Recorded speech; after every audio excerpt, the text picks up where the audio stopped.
नमस्कार कुसुम टीवी सतत कार्यक्रम को समस्त को स्वागत। आम बर्तमान आसिक पहुँचीचु सम्बलपुर जिला अंतर्गत सान टिकरा ग्राम जो ग्राम जड़े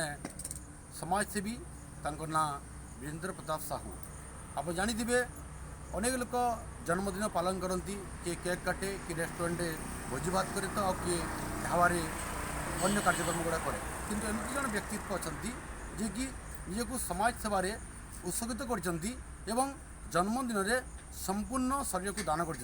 आसतु सहित सीधा सहित कथा वीरेंद्र बाबू कुसुम टीवी को आपको स्वागत। जन्मदिन में आज आपको 50 वर्ष पूर्ति है 50 वर्ष जन्मदिन पालन कर कहीं आप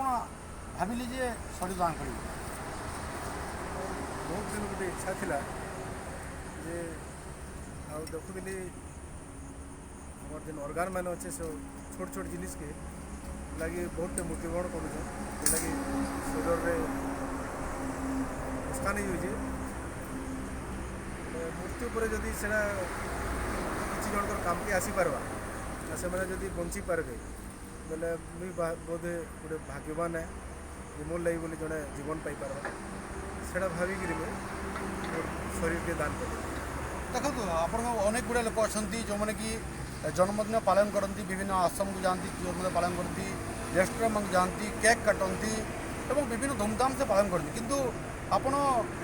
जदि जन्मदिन पालन कला अवसर में आप शरीर दान करने ये आप आत्मा शांति पार्टी कि आप बहुत आत्मा शांति लगुच आगु भी आगर वर्ष मन के मुझे जाकि से कुष्ठ रोगी लेप्रोसी पड़ा मन को जाकि कि अनाथ आश्रम के जाकि किटा मोर द्वारा जितकी होता मुझे करूली एथर 50 वर्ष है मुझे भावली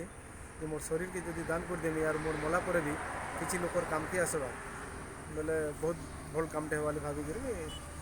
वर्षटा कली निश्चित भाव यह स्वागत पदक्षेप अटे किंतु आउ गोटे कथा प्रश्न उठी